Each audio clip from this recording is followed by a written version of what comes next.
Good evening, everyone. Thanks for joining us on this session by Dr. Shailesh Kumar on Demystifying AI.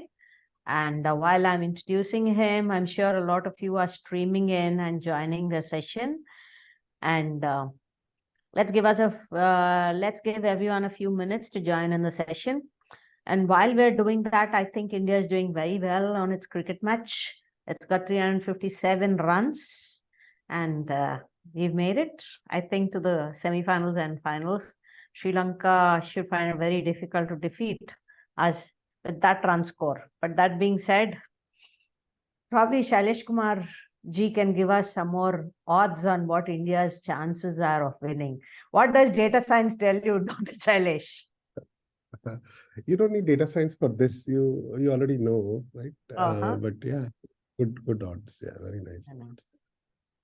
Yeah.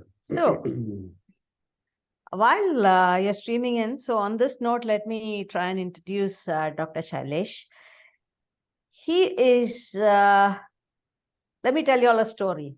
When I was doing one-on-one interactions with students last year, each and every student of Geo Institute, the one wish they had was that we would like to work with AICOE and under Dr. Shailesh. That's the Artificial Intelligence Center of Excellence. And if we work under Dr. Shailesh, any role is okay with this. That's the esteem with which he is respected by each and everyone in the AI and data science field. Of course, he's written 20 international papers and book chapters, and he has more than 20 artificial intelligence and machine learning patents to his name. And he was rated by Analytics Scientists India magazine as one of the top 10 data scientists in the country. That's another story altogether.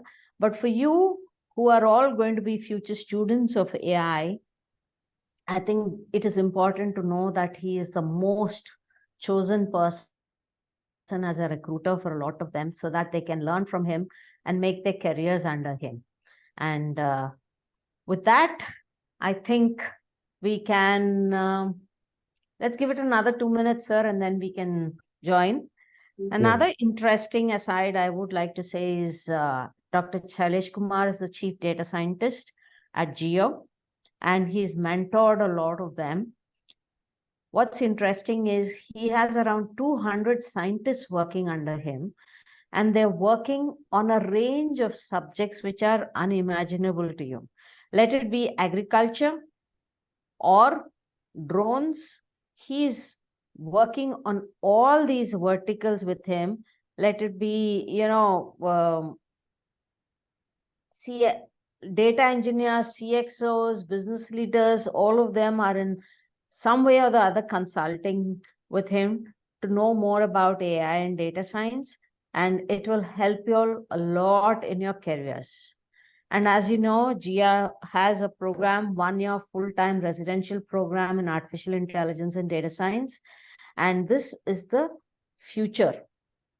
Why not a part-time program or an online program? Our full-time residential program adds much more value to you by way of learning and career. That is the reason it is very important to study in a full-time program. It's not about learning basic concepts, but being completely, thoroughly, in-depth knowledge is gained with a capstone project and a study abroad project that adds value to your career. So that's the reason this is important. This particular masterclass is going to be a flavor of what the actual classroom experience is going to be for you. I hope you all enjoy it. And I'm sure it will be a mind opener for you, if not an enjoyment, but also gives you a taste of how serious we are about education and how important it is to learn to the depth that we can bring into the curriculum. With that, Dr. Shailesh, thank you so much for being here, sir. We really appreciate your time, and I'm sure it's much more valuable than anything else we can pay you. Please go ahead and take it forward. Thank you. Yeah. Thank you, ma'am. Good evening, everyone. It's great to see so many people joining in spite of the game going on. So What I'm going to do today is give you a flavor of, how we think about AI from a first principles. What is intelligence and what are the different flavors of AI? And more importantly, how do we transform businesses using AI, right? So this is not a technical talk. This is more of a introductory talk around how to think about AI differently than maybe the blogs you have read, the courses you have taken, the books you may have read, right? The videos you may have watched. So this is another perspective. And it's very important that for a new field like AI, which is a very broad and deep and applicable to many, many areas, you get multiple perspectives, right, on the field. So this is one of those perspectives. And what I've done is I've tried to summarize my 20 years of experience working at, backward from Reliance, Ola, Google, Microsoft, Yahoo, Fair Isaac. And there are certain principles that I have learned over the last 20 years across verticals, across data types, across use cases. And I try to summarize them in a very simple way so that AI doesn't feel like a very complex subject anymore, right? And that's why I label this talk as demystifying AI. In my mind, AI is one of the most natural subjects to study, more natural than maths, physics, biology, social science, geography, whatever. Most natural subject to study is AI. Somehow the way it is taught has become very complicated, and a lot of people lose interest or try to find it very complex. So I'm going to demystify the subject and help you understand why it is a natural subject, because you live intelligence every day. And because you live intelligence every day, you know what is intelligence. And now we are just transforming that to the machines, right? So that's the idea. We'll try to keep it a little bit interactive. So hopefully you can unmute and, speak up and ask questions also. All right. So let's get started. Let me start with a video. This is the video I show to every student. I have taught about, 20,000 students in person and 50,000 online. And I always start with this video. This is a very interesting video from Star Trek, right? And Star Trek is about future of humanity, where we are exploring the universe. And this is a starship looking at an object, and they're having a beautiful conversation about what is this object. And it captures the spirit of what we are going to do in the next 1 hour after that. What do your sensors indicate? Nothing, sir. Nothing. Mr. Data, you must mean that it's empty of matter. There's always some energy form at work. Sir, our sensors are showing this to be the absence of everything. It is a void without matter or energy of any kind. Yet this hole has a form. Data has height, width. Perhaps. Perhaps not, sir. It's hardly a scientific observation, Commander. Captain, the most elementary and valuable statement in science, the beginning of wisdom, is, I do not know. I do not know what that is, sir. And so hopefully all of you could agree with that. And if you think about the history of science, right, it all started with, I do not know. I do not know why the apple is falling and the moon is not falling. I do not know how the birds are able to fly and humans are not able to fly. I do not know when the ships go into the ocean, why they seem like they are going down.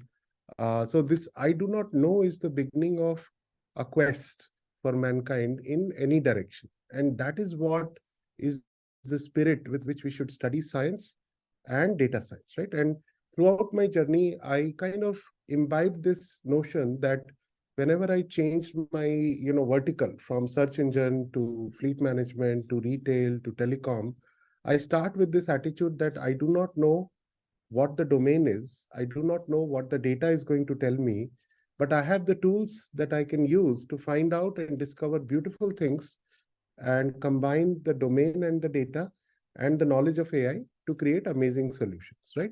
And like in science, in data science also, this is a very nice attitude to have, right? And that kind of is a very beautiful place to start our journey, right? Now, before I delve into AI in particular, let me talk about, we all have heard the seven great, wonders of the world. For me, I keep looking for the seven great mysteries that we still have to unravel, right? If you look at what all mankind has is already unraveled. We have unraveled a lot. We know how to produce electricity, distribute electricity. We know how to, use the internet to transmit videos and movies and all of that. We know how to go to the Mars and Moon now. Uh, but there are several mysteries that are still to be unlocked, right? So let me talk a little bit about that. So you will understand why AI is considered a very important subject right now, right? So, there's a lot of one of the great mysteries that the reason why I came into the field was because I wanted to know this amazing thing that the brain is asking about how the brain works. And that is the beginning of a very different kind of a quest, right? Imagine if your brain says, oh, I don't know how I work, right? But I work amazingly. And I don't even know that I am able to ask this question. That itself is amazing to me, right? And that when I realized that this is the field that is going to help me figure out how the brain works, and not only how the brain works, but how the mind works, right? The hardware and the software. So these are still great mysteries. We know a lot, but there's a lot more we don't know, right? So we have a general idea of how neurons are connected to each other, how we store memories, how do we remember things through association, how do we think and plan. And we also know how the mind works, how the psychology works, how the thinking process works. But there's a lot more we don't know. We are still at a very early stage of understanding this amazing marvel of nature, the human mind, right? Uh, so these are two great mysteries. The third great mystery is we are still struggling with how genomics works. So we know a lot, right? We have done the Human Genome Project. We have figured out how the vaccines have to be created using mRNA for COVID.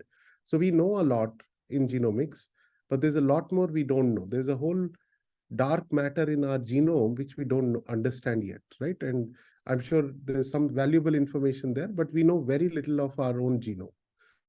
And there's a whole bunch of fields there. We don't know a lot about the quantum world, right? And our theories are still evolving. The CERN project, the God particle, we are going down and down and down in the physics world to understand how the quantum level works for us, right? And still there's a lot of work to be done there. And we are at a point where we are able to now compute using quantum thinking and compute, build quantum algorithms. We're still understanding the planet, right? This is also, every day we are trying to figure out, how the poles work, how the magnetic field works, and all of that. This is another great mystery. Uh, we're still struggling, with how the universe works, right? Recently, they changed the date on the Big Bang to double. The age of the universe is now double because of the telescope has told us something, right? So we are still not completely understanding how the stars, the black holes, and all of that work, and how life works, right? Life is a very beautiful thing on the planet. Without that, there's no point having Earth, right? If you look at what we are looking for in other planets also, is really life, right? So how life works, how blood can be thought about, how heart and liver and all that works, how cells work. Again, there's a lot we know, but there's a lot more that we are trying to understand. So these are 7 great mysteries, and AI is going to address the first two, which is how the brain works, the hardware of it, and how the mind works. And therefore, it's a very powerful idea and a very important area to kind of think of, right?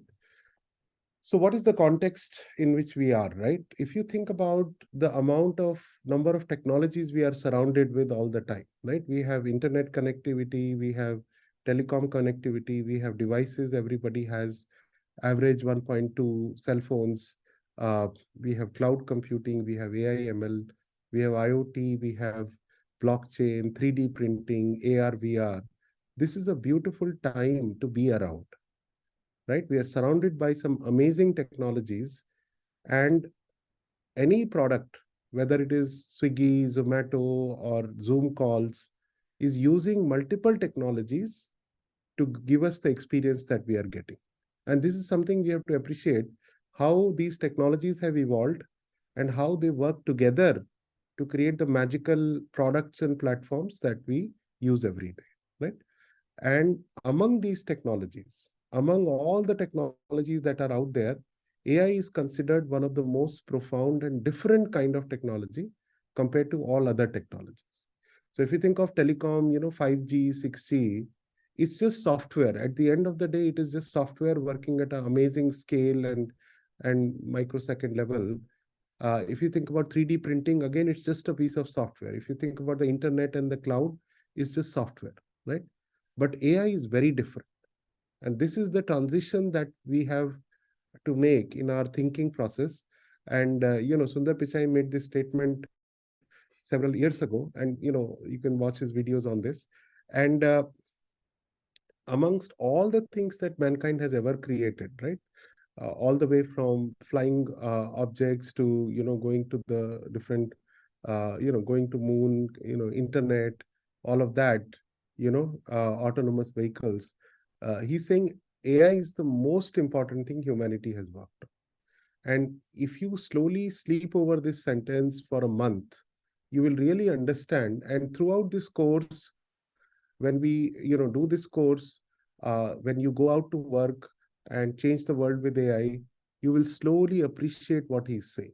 It doesn't make sense to us right now, because this is still a promise. This is still not a fulfilled promise. So what we have done in the last 20-25 years is we have figured out how to build great search engines, how to do Netflix recommendation, Amazon recommendation, how to run ad networks, how to do sales and marketing. What we have done in the last 20 years is a very small sampling of what AI can do at scale in a very commercial domains, right? Information domain, right? Chat GPT and all that. There's a lot of work to be done in the next 20 years. And until a farmer gets a personalized advisory every morning saying what you should do today, until a patient who can put a symptoms in a symptom checker and get a diagnosis by an AI system, until a student is able to get a personalized recommendation on what course to study next, until LinkedIn gives you the perfect job and a role in a certain company, until all these things happen, right? We are not there yet. Until social transformation happens with AI, we are not there yet, right? So one of the great things to think about, we'll answer all the questions together, uh, is that there's a lot that we have done in the last 20 years. We know how to scale products, build AI first products.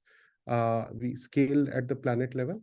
But what we don't, we are now in the phase, this next 20 years is going to be even more amazing, where we are going to bring about a big social transformation with AI, right? E-governance, healthcare, agriculture, education, many fields that are related to social transformations will now be affected by AI. This is the next phase of AI now. And you can see where, these skill sets are required more and more to bring about those transformations, right? So let me now talk a little bit about what makes a great product. If you think about the great products of that we use today, uh, uh, yeah, we'll talk about Gen AI in a minute. So if you think about great products, can you give me some examples of the products that you love using every day? You can unmute and just say the favorite products that you have. What products do you like?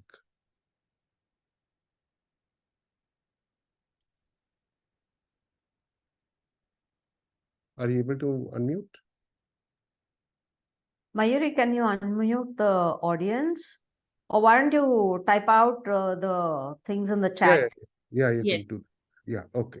So Or cell you can phone. type it out in the chat. Cell phones. Yeah.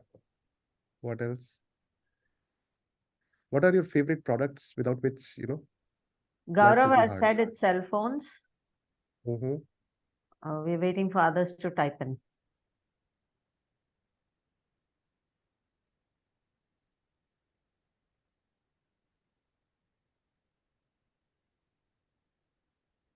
All right, that's fine. So, if you think about, how you, chat is disabled, it seems. Chat is disabled Oh, somehow. Mobile oh, phones, everyone's favorite. So we'll type in the Q&A. yeah.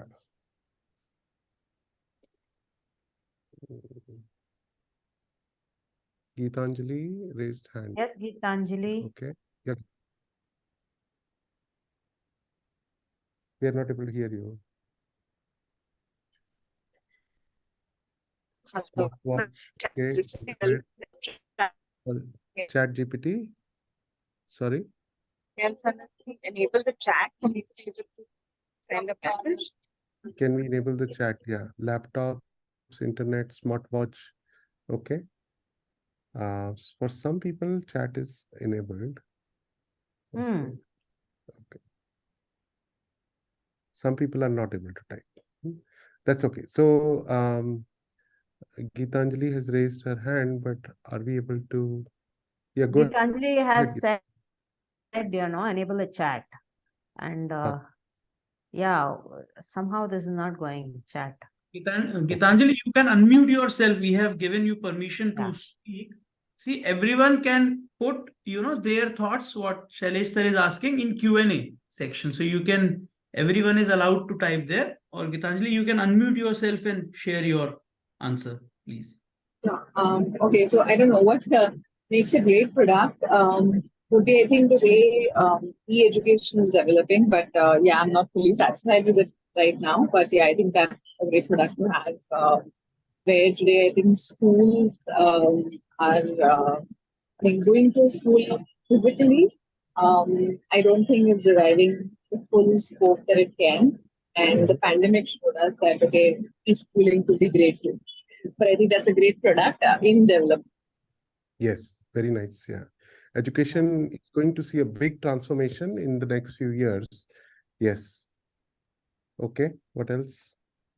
So Shailesh, they have laptops, Right. smartwatch, internet, phones, Yes. cars, TV, they've EdTech, EdTech, all right. these have been put down. Yeah, very nice, right? So if you Yeah. think about what makes them great, so now we'll talk about what is it that makes these products great, right? And in my list, I have products like Google Search, ChatGPT, LinkedIn, Twitter, Ola, Uber, Zomato, Swiggy, right? Netflix. These are also great products, right? Zoom calls, Teams. These are also great products. One of the most useful, one of the most used products in the world today, if I had to rank all the products and put one product as number one, it is Google Maps, right? And anybody who has traveled anywhere on the roads knows what I'm saying, right? So these are all great products. Now the question is, what makes them a great product? What are the building blocks, if you will, the DNA or anatomy of a great product, right? So there are 5 I's that I talk about, right? One is infrastructure. So today, all these products, right? Alexa, Siri, whatever it is, they all scale very well uh, as needed, right? Google can do, 9 billion queries a day. Netflix can play so many movies simultaneously. YouTube has so many billions of videos and millions of watches happening simultaneously. It's just completely mind-boggling how these products can scale, right? Now, when we talk about scale, there are 3 levels of products, right? One is purely physical products like TVs, washing machines and all that, cars. These are physical products, and scale infrastructure means something different in these products. What it means is our ability to mass manufacture these products and distribute them, sell them, the whole pipeline supply chain of it. And the more we can produce, the cell phones we can manufacture, the cars we can manufacture, that is infrastructure for physical products. Then if you look at the second level of products, they are purely digital products. So purely physical products, purely digital products. So if you look at YouTube, Google Search, Maps, LinkedIn, Twitter, these are all purely digital products, and they can scale infinitely because of the cloud computing. And then there is a third category of products that we call digital physical products. And these are things like, Amazon, for example, right? Online, right? So there is something you can do digitally and something you can have to happen physically, right? The delivery of the product is physical. Ola, Uber is a digital physical product. And, if you look at Zomato, Swiggy, these are all digital physical products, right? So we understand UPI is a purely digital product, right? Nothing physical happens. So you have digital products, physical products, and digital physical products. And in the digital physical products, the limiting factor is the physical part of it, right? You cannot have infinite cars in a city, infinite warehouses, infinite delivery guys in Swiggy, right? So the way we think about infrastructure, it depends on the nature of the product, right? So hopefully that is one thing we have mastered well. Now we do ground operations very well, thousands and thousands of people on the ground, millions of people on the ground working on the operations side, and a big cloud environment on the cloud side. So that is the new world we are in. And education, we talked about, education is going to see this big digital physical transformation also. Today, education is very physical in nature. But we have seen, during COVID, like Gitanjali was saying, we are seeing a digital physical transformation of EdTech. And, I'm very passionate about EdTech. I gave a TEDx talk on this some years ago. Uh, but a new revolution in education is coming, right? And these are the kind of ideas we discuss and brainstorm and do capstone projects on. We don't just talk about tools and algorithms. We talk about how to solve social problems, company problems, operation problems using AI. Yeah. So we'll have talks on all these as we go in the course curriculum, right? The second I is the interface. These products are very simple to use. Nobody needs to read a manual. Some of these are speech enabled, right? And interface is now evolving towards more natural interfaces, right? So that is a very big I, the second I. The third I, can anybody guess what is the third I? Is it enough to have a very scalable product and a very easy to use product?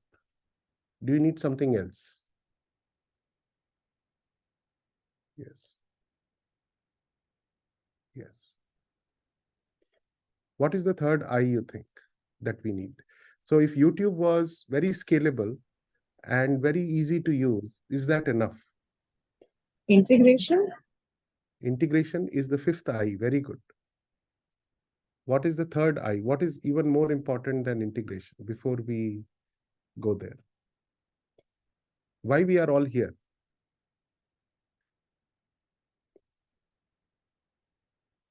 Right? So, so in my mind, yes, the intelligence, right? So the third I is intelligence. If you look at the history of Google, it was not intelligent in the beginning. It was worse than Yahoo search back in the day. And over a period of time, we have figured out how to make it intelligent. Same thing with Ola, Uber. How do they distribute their cars in a city at different times, at different locations is very intelligent. How do they allocate is intelligent. How does a retailer do resource planning and say how many of what product I should keep in which store is intelligence, right? How does YouTube recommend you the next video is intelligence. If the intelligence part is missing, that is the soul of the product. If that is missing, nobody is going to use these products just because they're beautiful and scalable. Just imagine, right? Google search is giving you crappy results. Ola is sending you a cab which is 1 hour away. So intelligence is the foundation of all modern products. Yes, they must scale. Yes, they must be easy to use, but they must be intelligent. And this is the discovery that this is the second reason why we study AI. The first reason is, the big question, what is intelligence? The second reason we study AI is we want to help make intelligent products, right? So this is an MVP now. Without these three things, you cannot have a great product launched anymore. Right? Now, the fourth I is instantaneous. How do you think about, we are now getting used to of instantaneous. Search result is immediate. Chat GPT, we get a little bit worried that, oh, it takes a little longer, right, than a search result. Or if Ola, Uber sends a cab which is more than, 10 minutes away, we cancel the ride. Pizza delivery has to be within 30 minutes, right? Instantaneous play of Netflix. So we are now in the instantaneous world. Even the banks are giving instant loans, if you have noticed, right? Back in the day, it would take them 1 month to process your loan. Now they talk about 5-minute loan processing. So you see the transitions that are happening, right? In all sectors, we are now moving towards instantaneous or real-time decisions. And the fifth one, like you said, is integration of products. And this is the next 20 years of AI. This last thing, the integration. So let me give you an example. If you think about, autonomous vehicles by Tesla and others is a great product.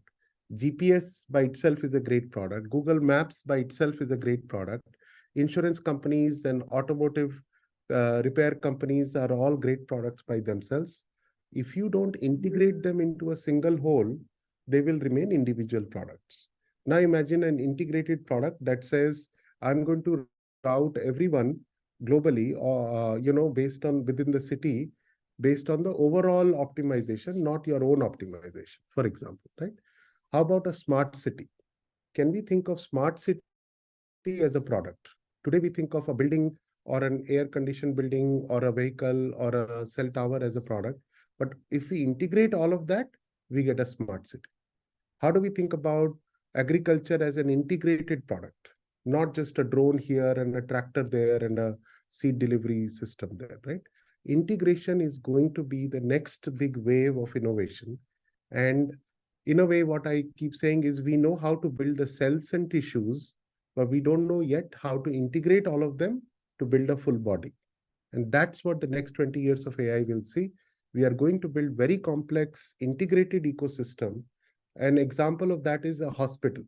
A hospital is an integrated product, right? You don't go to a doctor, you go to a hospital. You have everything there. Everything works like a single whole.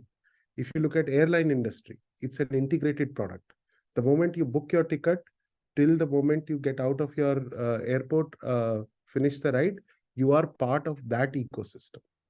This is called integration thinking. So one of the areas that we talk about in our course is this idea of ecosystems, system thinking in AI. How do we think top down and build these mega, ecosystems, and what role AI will play in those ecosystems? So you'll see a glimpse of that today, right? So we understand the last 20 years, the next 20 years, where are we going? Yeah. Now, in terms of skills, right? Like I said, I have taught so many data scientists. My own way of teaching has evolved because the industry need has evolved. Uh, what a data scientist meant 5 years ago is very different than what it means to be a data scientist today. It's very different. And obviously, in the next 5 years, thanks to ChatGPT and others, the notion of what a data scientist does will be very different. So this is the nature of the field we are in. So a continuous upskilling is a core requirement. Now, what we do is we think of this whole course in terms of these 4 skills, right? So one is a lot of statistics and mathematics and optimization, foundation skills in mathematics and all that. Then a lot of AI, machine learning, deep learning, optimization algorithms on one side. Then a lot of big data kind of thinking, data visualization, dashboards kind of thinking. And then we also bring in a lot of domain knowledge. So we bring in people from different domains who talk about how they are using AI in their domain, right? Whether it's a surgeon or it's a farmer or it's a insurance company or a drone company. So we learn how different people are using AI in their own domains. Now, at the end of these 4 skills, what we produce in our data scientist is not somebody who can just build a model and deploy a model. That skill is not considered a data science skill anymore. That is a 12th grader's job now. To take a data set from Kaggle, build a model, put it in a cloud is something that will become a common thing. ChatGPT will be able to do it for you. You don't have to do anything. Just type your prompt and it will give you a model. So what is the new skill that we have to develop as data scientists in the next 5 years is what I call the art of formulation, right? So your boss will tell you, hey, I want to increase my market share. What should I do? Or I'm getting a lot of churn. Why is it happening? What can I do? Right? Or here is my marketing budget. Can you spend it optimally? Give me the maximum ROI. Or how much inventory should I keep in this store and that store? You are not going to be given data science problems directly. You are going to be given business problems, right? And now your job will be to think about all the tools you have learned on the AI ML side, stats and math side, all the and big data side, all the domain knowledge that you will gather, right? So how do you talk to a domain expert? How do you talk to a business leader? How do you talk to a data engineer? How do you talk to a subject matter expert? These are additional skills that we will develop so that as a data scientist, you are not just sitting in your ivory tower and building some models, right? You are working with all these people, product managers and everybody, to understand the pain points, think about what decisions to be made, how to make them better and all of that, and then creating a AI architecture for that business, right? How do you become that person? And that is the missing skill set now, right? Anybody can build a model, deploy a model. That is not a skill set. Art of formulation is the skill set. Yeah. And this is not just for data science, uh, for all science, right? Formulation is the key skill. The people who formulated the formulas for the laws of motion, laws of gravity, laws of whatever, they were the great scientists. Until we are able to develop the skill of formulation, we cannot call ourselves data scientists, right? We're just modelers. If you're just saying, let's build this model and deploy. So how do you go from being a modeler to a data scientist? Is a big transition that happens with experience, with a lot of failures on the way. And then eventually you are able to architect the AI architecture of the company using all the tools that you have learned. And this is the experience we want to give you, right? And through capstone projects and industry talks and all of that, right?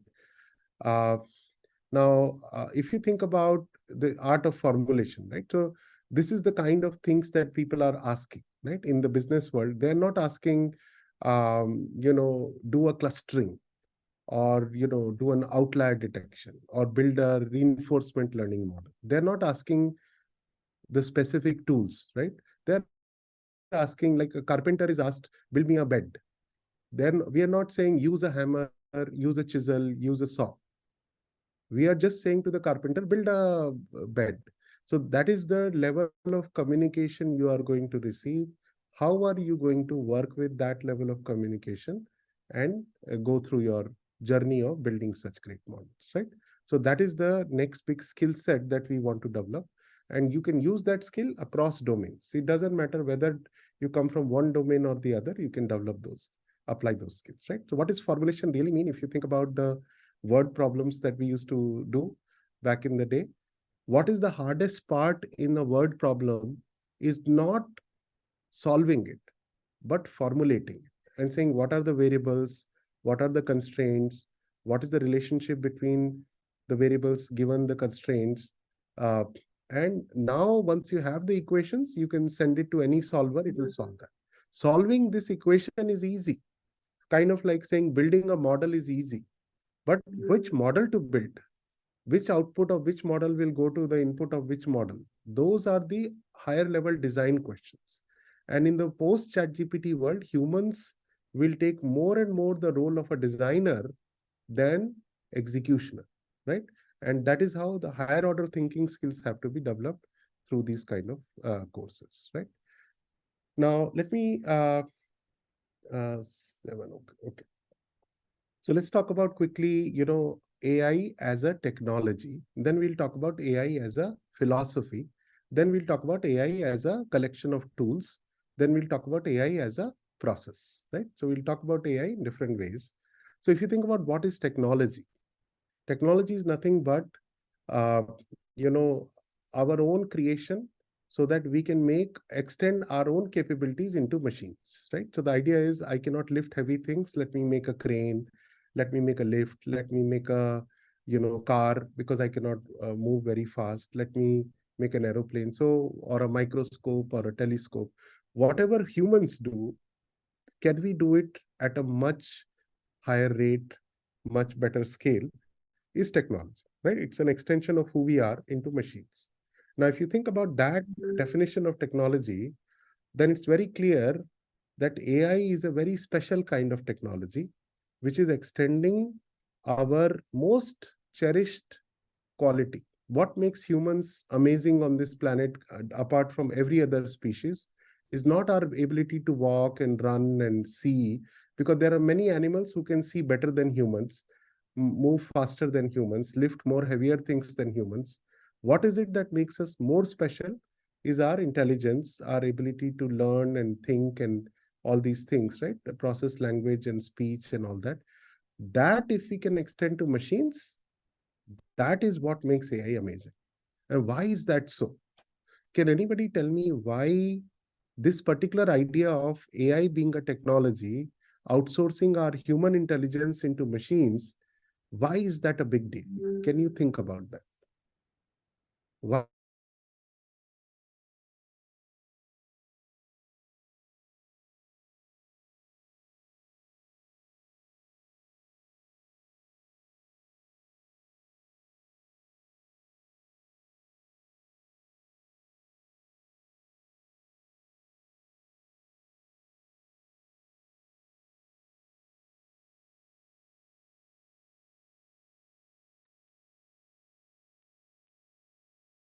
Hello.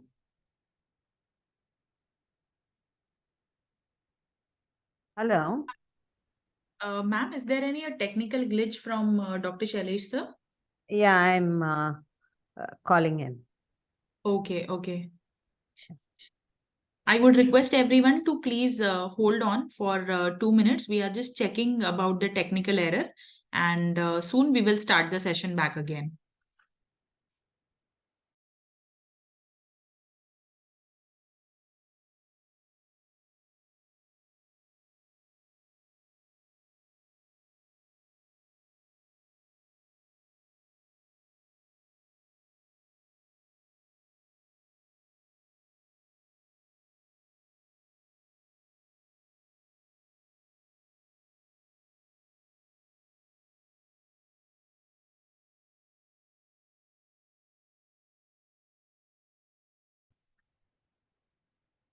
Hi, I'm back. Let me just reshare my screen.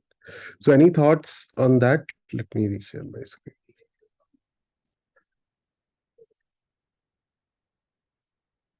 Okay. Yes.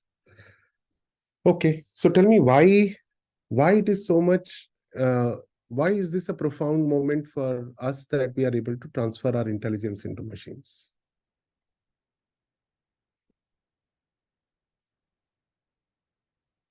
Machines can do mass calculations at one time. Very good. Yes. So in a way, with machines, we get scalability, right? Enormous scalability we can get. And that, so human intelligence scaled at a cloud level is what AI is able to do today, right?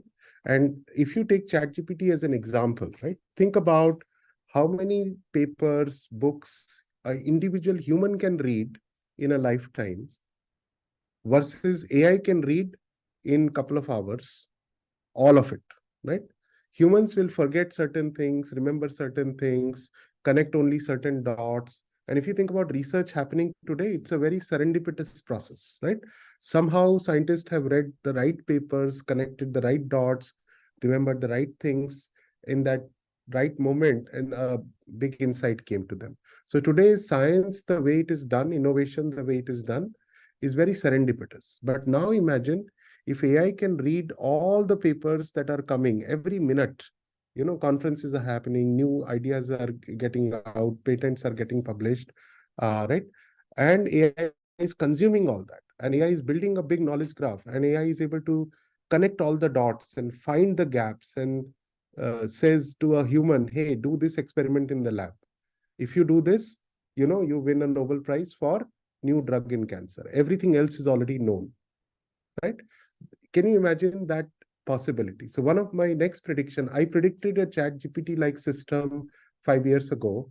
My next prediction is that AI is going to be a co-inventor in a Nobel Prize winning discovery every hour going forward, right? Whenever it is ready. So the true potential of AI in scientific research, for example, is that.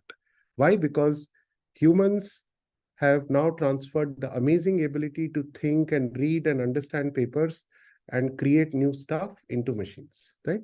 Similarly, if you think, EdTech we talked about, one human teacher teaching only, let's say, 10,000 students in a lifetime, physically, in a physical school, can only become a great teacher with only 10,000 students teaching data, right? Now imagine if in EdTech world, AI tutors are available. They're teaching millions of kids simultaneously in an hour. And now they're collecting that much data And now they are able to become far more intelligent than any human tutor can ever become, right? Because they will know how to personalize education for everyone and all that, right? So you can see the potential of scaling AI to the cloud, providing it almost infinite data, infinite parameters, infinite compute. What can it do is just completely different than what a single human can do in a lifetime, right? And this is the big paradigm shift that we have to aim for and say, can we create an Einstein using an AI, right? Not just somebody who can answer questions. Can you invent something new, right? And now AI is able to do that, right? So that is the potential. Now, when we think of technology as evolving, we think of all these things as evolving: tools, sensors, compute, product. The idea of a product is evolving. What is AI thinking is evolving. What are data science skill sets are evolving, right? So very quickly, tools are evolving. Tools are like my hands and legs, right? Things I use to do stuff are tools. So, mankind has been evolving tools all the way from, back in the day, thousands of years ago, to the modern industrial revolution, to the current digital revolution. So now the hand has become an autonomous robot that can manufacture cars with very high precision 24/7. You don't need a human who is like changing shifts and getting tired and unfocused, right? So tools have evolved. Our sensors have evolved. If you think about the telescope as a sensor, the same telescope is now, the James Webb telescope is all the way out there and is able to send us amazing pictures of the universe, right? The radio telescope and the things. Now, this is a very important slide. uh, Understand that we have become an amazing sensor civilization, right? What does that mean? So, we are surrounded by sensors. If you go to a hospital, if you go to agriculture, if you go to airlines, if you go to your cars and cell phones, we have sensors everywhere, right? COVID testing is a sensor, right? Blood test, stool test, ye test, wo test, all these are sensors, right? If you go to agriculture, you have soil sensors, weather sensors, uh, you know, uh, satellite data, all these are sensors. So the first thing to realize as a student of AI is that we are a sensor civilization. We are collecting so much data in every field, right? Every time a baby is born, we get a DNA sample of that, right? And now we store it, we can process it whenever we want, and we can do so much with it. So we are a sensor civilization. Now, let me take this to the next level. If you think about the applications that you use, right? Your Zomato, your Swiggy, your UPI payment, Google Pay, whatever, your telecom networks, your retail applications, Amazon and all, they're not just products, they are also sensors. Just think about this for a second. Every time you make a phone call, some record is created somewhere. Every time you buy something, swipe your credit card, some record is created somewhere. Every time you take a ride on Ola, Uber, a record is created somewhere. Anything that generates data is a sensor. So all our applications are also sensors. Not only our physical sensors are sensors, but all applications are also sensor. Every time you do a click or a post or a like on LinkedIn is also sensor. Every time you do Google search and click on a result and say, I like this result, let me read that, is also sensor. You understand? So Paytm, Zomato, these are not just products anymore. They are sensors. This was my first lesson in AI thinking. AI thinking is really about sensor thinking first, right? So one of the things we do, we learn about all kinds of sensors, the nature of data, time series, sequences, market basket, all kinds of data that is coming in, text data, images, videos, and how do we think about, the sensors that generate them and the process that generates them. Yeah. Compute civilization. We are a compute civilization now. What is the fourth picture you think, right? So we started with the computers that were very clunky and like this on the left. Then we had a PC revolution, which basically gave us all, one computer at in every home kind of a vision. Then that didn't work out very well because it's a very inefficient vision. Your computer is sitting at home. Out of 24 hours, you're using it for 4 hours. Rest of the time, it is underutilized. What happens in the cloud world? The cloud world says, If you need a compute resource, I'll give you a compute resource to watch your Netflix, to do your YouTube, to change, do your banking or whatever you want. And then when you don't need it, I'll take the resource back and give it to somebody else. So cloud has revolutionized the way we think about compute. The cost of compute has come down, the scale has gone up. And one of the analogies I use is everybody owning their own car is to owning a PC, but everybody using, Ola, Uber is like cloud. So cloudification is what Ola, Uber have done. They have said, if you need a car, you will get a car. But when you don't need a car, somebody else can use the car, right? So this is what is to car, we are doing it to compute now, right? Now, what is the next picture on this slide? What is coming next? Anybody can, do you know what kind of compute is coming next?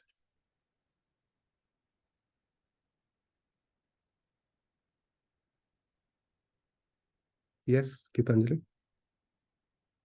You can speak up if you can, or just type your answer. Yes. Yeah, please go ahead. Yeah, predictive, something to do with predictive. So right now it's all available stuff to you. Next thing will be predictive. So what I'm asking is, what is the new compute paradigm that is coming on the horizon? Only compute, don't think of AI right now. Within the compute world, what is the next paradigm that is? Huh? Okay, I need to think that. Quantum computing, very good, right? So some people answered that. So quantum computing is coming. Everybody, that is a new race, right? ChatGPT is a race between Google, OpenAI, and all these people. Quantum computing is also a race that started earlier. IBM, Microsoft, Google, Facebook, they are all competing for the quantum race now, right? And whoever wins that race is going to be the next Intel of the world, right? If you think about it. So computing is evolving, right? And what that will do, it will again take our compute to the next level. Now, the idea of data is also evolving, right? Back in the day, data meant an Excel spreadsheet with rows and columns. But now data comes in variety of forms, right? Your gene sequences is data. Your satellite data is data. Transaction data, every time you swipe a card is data. Every time you do groceries is data. You buy or sell a stock, you create data. Every time a book is published or online or offline is data. Every time you do something on the internet, just imagine billions of people doing stuff on the internet is producing so much more data, right? So businesses, retail, banking, they produce data. Internet produced the next level of data. And now IoT is producing even more next level of data. You understand? So the idea of data is very quickly evolving. Now, prompt engineering and what the responses are getting in ChatGPT, people are re-prompting, re-getting the response. This will also create a lot of data, right? And already 30% of the text on the internet is now AI generated, right? So the data form has evolved quite a bit. Now, IoT data is very beautifully different than what we call transaction data. So let me just spend a little bit of time so that you understand that how data is evolving, right? So if you look at Ola, Uber, one ride is one transaction, right? So you open the app, you book the app, you finish the ride, you make the payment, you write the review is one transaction. And there are millions of transactions happening every day. So that is transaction data. Every time a human interacts with the business is transaction data. How about this question now, right? How does Ola, Uber know where all the cabs are at all times? Because they have to know that only then they can allocate this cab to this person, this cab to this person. How do they know that? Any thoughts? So how does Ola, Uber know where their cabs are at all times? You can type your answer.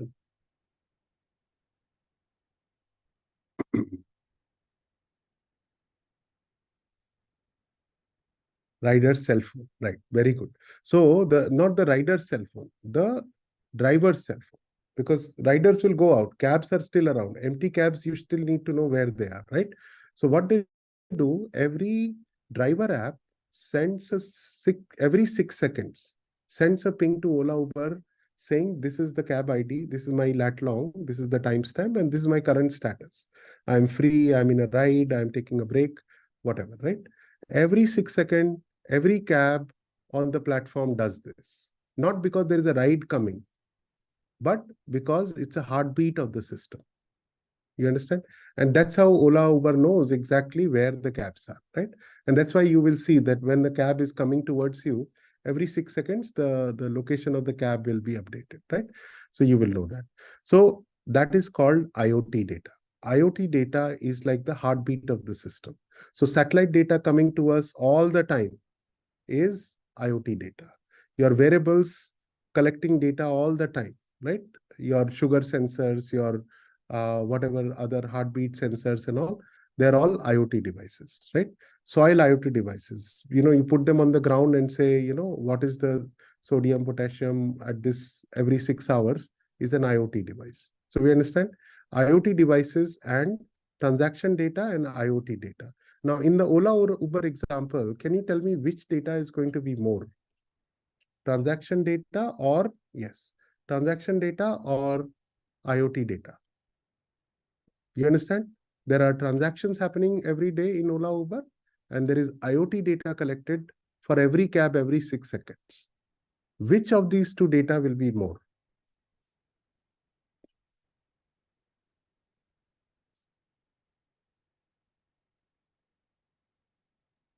Anyone? Correct, right? So obviously IoT data is a lot more, right? So you understand now what is how the idea of data is evolving, and we talk a lot about different forms of data and all of that, right? Interfaces are evolving, right? If you think about where the world is moving, especially India is going to move towards a speech-enabled interface. And there are, we are working with groups like, the Niti Aayog, there is a group called Bharat GPT. There is a project that was started called Vani, for example, the speech data for Indian languages, right? So what is happening is in the interface world, we are moving from gory, menu-driven, touch kind of interfaces to speech-enabled interfaces. Now, if you look at what, for example, few years ago in Google I/O, Sundar Pichai gave a very nice demo on speech-based interaction. And all they could come up with is booking a haircut appointment using an AI in the backend. And, it was a speech-enabled thing. When I saw that, it was both beautiful and sad because in the Western world, the use case for AI, speech, for example, is convenience, a better interface, a more cool interface, right? Hey, Alexa, increase the volume of my TV. That's what their use cases are. What does speech interface mean in India is very different. What it means is that now a non-tech savvy, non-English speaking person from, tier 2, tier 3 cities and villages can now have access to this amazing set of technologies. They would now imagine a farmer in the future who can speak in his own language, Punjabi or whatever, and ask AI what to do. And then AI says, can you send me the picture of your crop in his language? And he sends a picture of the crop. AI understands that there is a particular pest. It knows the satellite data, the soil data, and all of that combined together. And it not only tells him what the problem is, what to do, but also delivers a fertilizer or a pesticide to him. Until we reach this level of closed looping integration systems that we talked about, we have not yet made substantial difference to society. So for us, speech in India has a very different purpose. Speech for us is about inclusion. How do we bring 100% of Bharatiyas into the AI bandwagon, right? And that's a great promise that we have to worry about. So we understand a lot of work is going on, speech and vision and language processing, because we need all those, especially in the Indian languages, so that we can create such amazing interfaces so that people can say, hey, my child has a fever, what to do? Or can you explain Pythagoras theorem to me? Or, I need to book a ticket. All this can be done with speech, for example, right? Can we create a universal personal assistant for all Indians in all languages for all use cases. That is one of my 7 moonshots, for example, right? Moonshots are, things that you aspire to do someday, and we work towards it. Yeah. All right. So now let me switch gear. We'll talk for another 20 minutes on the philosophy of AI, right? So can somebody define intelligence? What is intelligence? So we want to build intelligent systems. Can we define what is AI? What are the symptoms of an intelligent system? What can it do?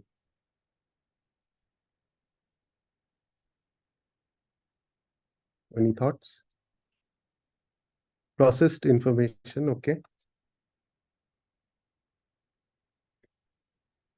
Good calculation of mind. So that's a calculator. Calculator can do that. Calculation is not considered intelligence. It's just you're good at math, insights, patterns, okay.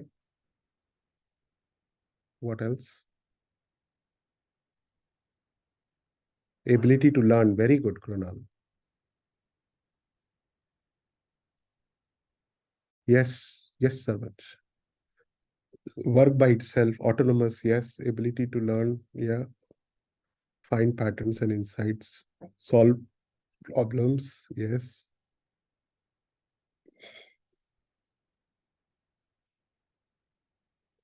Take right decisions like humans do, very good. So ultimately, it's all about decisions, right? So we'll talk a little bit about that. Innovation, yes. Okay, great. So, so we all understand intelligence because we are intelligent. We live intelligence every day. So again, back to the point of why AI is a natural subject. We all should be able to learn it. And in the new education policy and in the future curriculums, AI will be taught at 6th grade onwards, like there is something called math literacy is compulsory, language literacy is compulsory, civics literacy is compulsory to be a citizen. Similarly, AI literacy will be compulsory.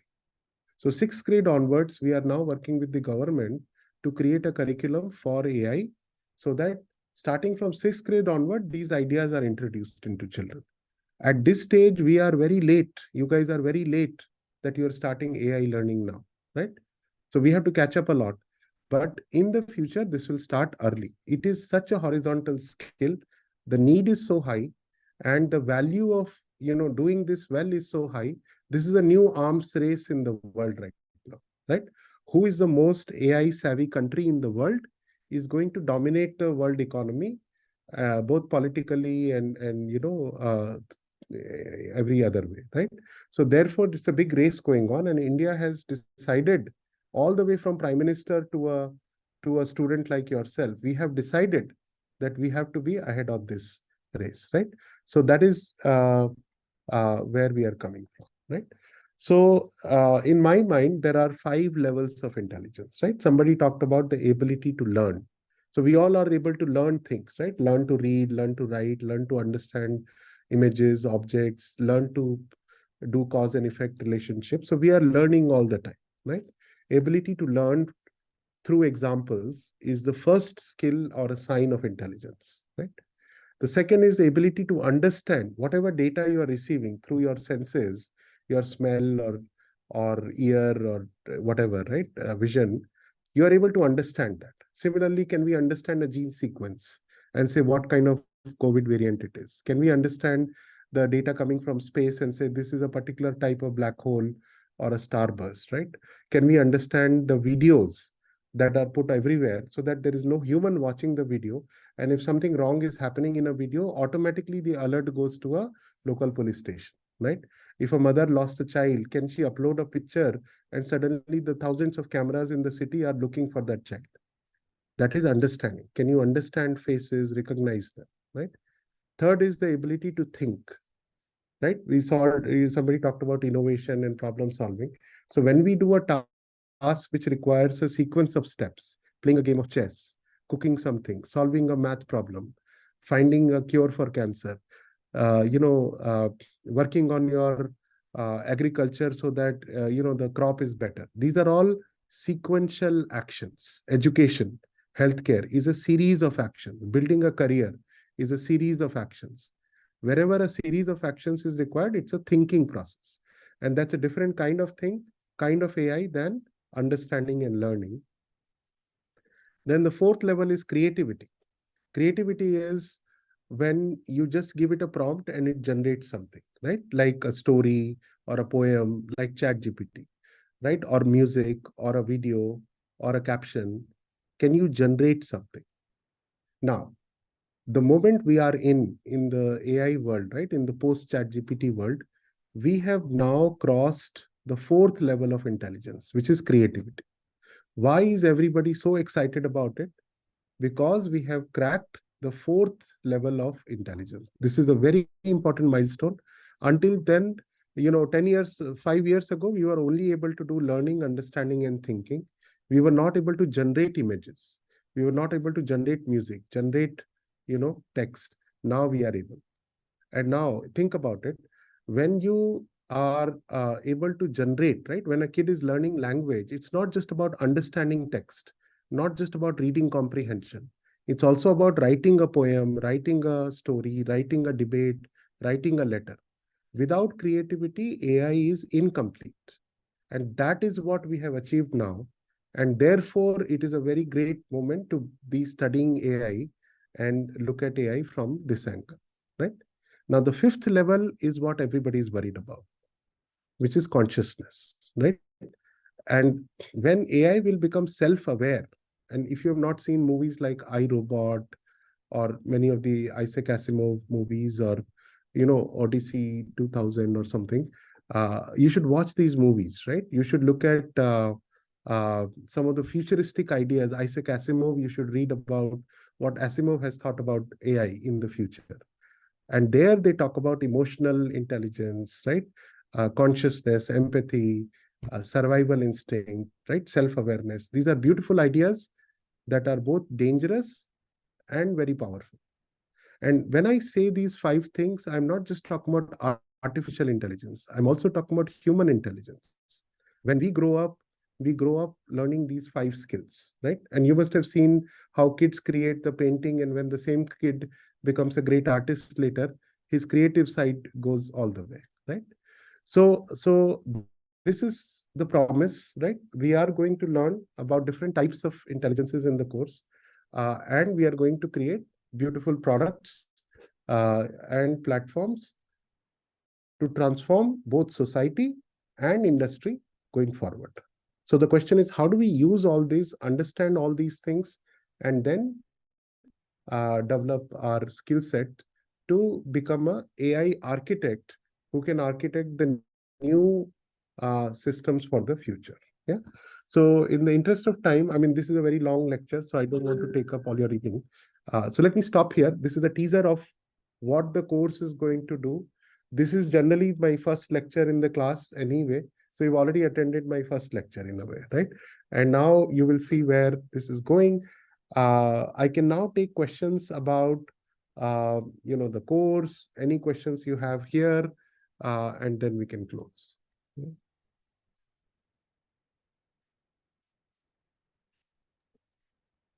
All right, so I'm going to stop here. I have like a whole bunch of slides, but I don't want to do that. Let me just close with the final slide that I have. So where are we going with the digital transformation? What does it require us to do, right? So the idea is we are going to digitize every platform, right? Education has to be digitized. Today we write physical answers. Nobody knows what's going on. Agriculture is not digitized, right? A lot of things are getting digitized. Payments have become digitized. See what that has done, right? Automation, everything that can be automated will be automated in the future. Intelligence, whatever that means, we will make systems that will learn and improve automatically over time.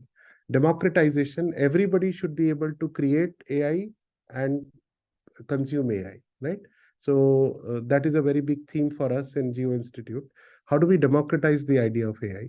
How do we think about inclusion? I talked about speech-based, but speech is not the only thing. How do you create products for the blind, for the old, right, who are not tech savvy? Inclusion, right? People who speak different languages and all that. How do you personalize everything? Whether it's education, whether it is healthcare, whether it is agriculture, how do you personalize everything, right? Like you have personalized your Netflix, can we personalize our education, for example?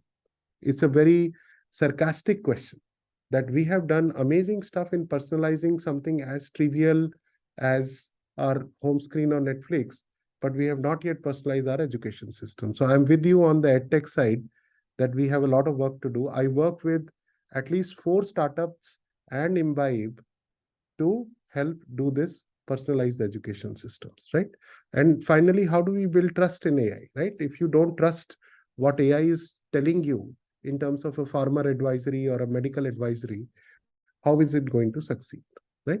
So there's a lot of work to be done there also. Yeah. So the next 20 years are going to be amazing. The full bloom of AI will be seen. And after 20 years, nobody will talk about AI. Like today, nobody talks about electricity. We don't do courses on electricity and the benefits of electricity, how to produce and consume electricity, because we live that every day. It has become commonplace. So 20 years from now, AI will become a commonplace thing, right? And then we'll talk about something else at that time. Yeah. All right. So let me stop here. Let me look at your questions. There's some interesting questions, Dr. Shailesh. And yeah, what prior yeah. knowledge should we have before starting this course? Very good question. So what we expect is, at least you bring in, out of the 4 skills, right, we talked about, at least 1 skill you should bring, right? 2 is better, but at least 1 skill. So for example, if you have a background in subjects like mathematics, statistics, economics, something mathematical, right? Optimization, engineering, all engineering fields are welcome, all engineering fields, right? Because you've done some kind of math there. So all engineering backgrounds, all science backgrounds, but with a math, in it, right? So some mathematical, analytical skills are needed. Then, coding skills, in the first batch, we decided not to make coding skills mandatory. Then we realized that for those people who don't have good coding skills, you don't need to be an expert programmer, but you need to know at least some level of Python and all that. So a little bit of this you should do beforehand if you don't have, and if you get admission. But we are looking for people who have some coding skills, right? Third is, if you have done anything in any domain, that knowledge is very useful for you. So if you have worked for 1.5 years, 2 years in a particular domain, it doesn't matter what domain. We have students from all domains, right? We have a student from a legal domain who built a very nice AI system for the legal people. We have students who love agriculture. They are building AI systems for agriculture, right? So any domain that you bring is great, but please make sure that you have some level of mathematical skills and some level of computing skills. Apart from that, we are not expecting anything.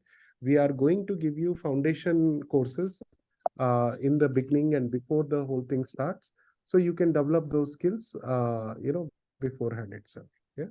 So that is on the prerequisite side. There will be a either if you have given a GRE or a GMAT or SAT or any of these course, we will look at for admission. Hima ma'am is going to give you more on that. On the website, we have all the requirements. But if you bring a little bit of analytical and technical skills, your journey in the course will be better, right? And it's for your own benefit. This is a very, very rigorous course. In my class, for example, I teach multiple topics.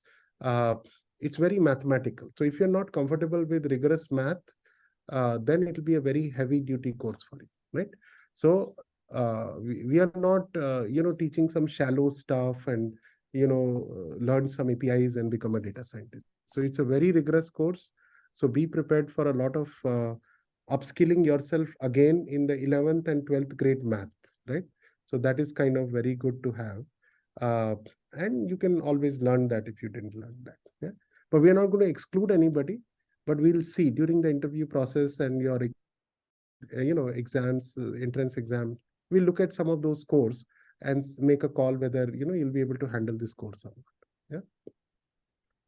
On that note, let me share that this program is a 1-year full-time residential program, and it has around 42 credits. It starts April and finishes in April. It is divided into 4 terms, And in these terms, you have to do a capstone project as well as a study abroad module, which are compulsory for everyone. And that is how the program is rolled out for all people. And when we say rigorous, it is around 680 or so contact hours that you are doing. And of course, with Dr. Shailesh there, the time you can take out from him, you will probably want to learn more from him. That is something you can do. And like Dr. Shailesh said, it's no joke, guys. Your quant and analytical skills better be good for you to cope with the program. And if you have been working, you better brush up on your basic math and other skills so that once you come to the classroom, you can do. That being said, there are preterm courses that are given to you once you get an acceptance of admissions. Once you accept to be admitted to the course, you get a preterm course. You can prepare for it. By the time you come in April, you're prepared for this. As far as the criteria for admission to the program are concerned, we expect you to be an engineer or a BSc in computer science or mathematics with a post-graduation and MSc. And we accept a competitive test score. Let it be the CAT, GATE, GMAT, or GRE. Past or current scores are valid. 2021, 22 CAT scores are also valid. GATE scores are also valid. You can apply with that, your academic scores, as well as if you have any work experience with that credentials, you can submit. And this is what your application comprises of, including an SOP as well as a recommendation letter from your place of employment. If not your place of employment, then your academic tutor or where you've done your internship. All these 5 factors go into completing your applications. It's a very simple online process. Please go ahead and apply. If you do not have a CAT, GATE, GRE, or a GMAT score, we have something called the Geo Entrance Test. As soon as you complete the application, you will get a sample paper of the JET exam. This is meted out in the first week of December. You can take the JET test and appear for the interview if you're shortlisted. This is how the application process works. Okay. So more information is on the website, and I think we have email addresses you can ask. 2 batches, second batch will be back soon from Singapore. They are doing their offshore program right now, and maybe there'll be an opportunity for you to visit if you are in Mumbai, Geo Institute, take a tour, talk to students. So you'll get to know what we are doing and all of that. Yeah. Okay. Yeah. All right. And what after completing it? Saurish is asking, as soon as we complete the course, what after it? Yeah. So there are a lot of opportunities that are coming up. We are already, getting calls from various companies around India and across the world to say, whenever your students graduate, we want to come for hiring and all that. So the first batch had 100% hiring. They were hired as, depending on the levels, right? So some students were hired as data scientists, some as data engineers, some as data analysts. So depending on, their own performance and the prior background, but there was 100% hiring that happened. A lot of salaries went up quite a bit.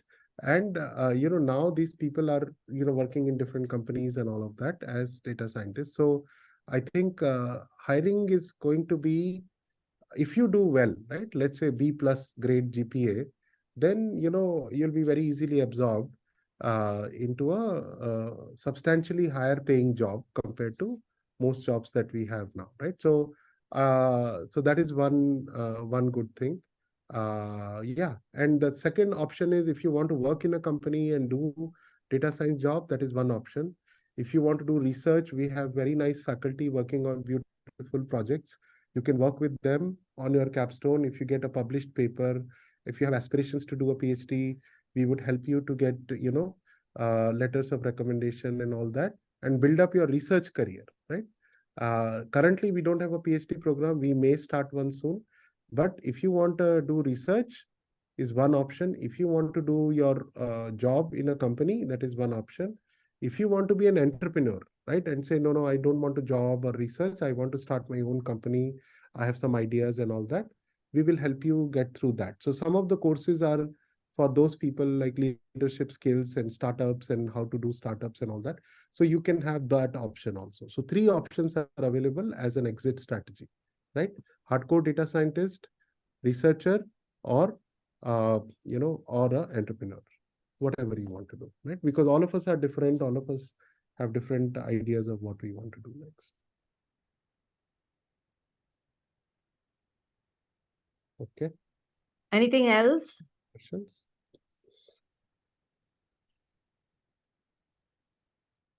Coding, are we going Shailesh, would you like to add something to this?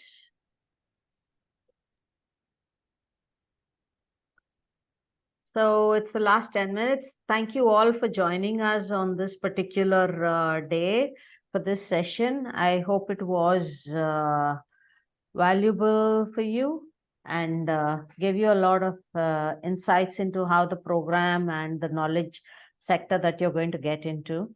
Like, a language, and like Shailesh ji said, it is horizontal, which is going to become essential in the future. And this is a career track professional program, which is going to be essential in your job growth. All of you are looking at higher education either for a career growth or career shift. And both these are answered by doing such postgraduate programs. So think deeply about it and take the next step in application and doing it. At Geo, we have a lot of other options, which is you can visit the campus, you can sample a class, come and sit in on a class. You can interact with our alumni and current students if you want to know more about the program and what it pertains. So please talk to us, write to us. First thing we want you to do is log into the application so that you can get an early decision. That being said, the application deadline is November end, and it is a very simple process. Please go through with it. The cost of the program is 9.75 lakhs, 6 lakhs is for the academics, tuition fee, 3.75 is the accommodation and food. It's a great investment in your future that you should make. A program of this costs much more if you do it in an international area. And all of you I know are looking at IIM or a CAT, GMAT and other things. That being said, guys, it's good to have one option in the hand. So please do apply to the program and then broaden your options. There is an aspirational level and a good to have one. You keep this in the hand and then decide what you want to do in the future. Our team is always available to you. Mayuri, you want to say something? Yeah, ma'am. So before we end this session, I would like to thank Dr. Shailesh and Hema ma'am for this wonderful session. And I just like to give some details that if any of the attendees, if they have any questions related to Geo Institute, admission process, any detailed information, I am just typing in my number in the chat box and I am saying my number also. My number is 7506062554. So you can get in touch with me. I am from admissions department of Geo Institute and I'm happy to assist you if you have any further questions.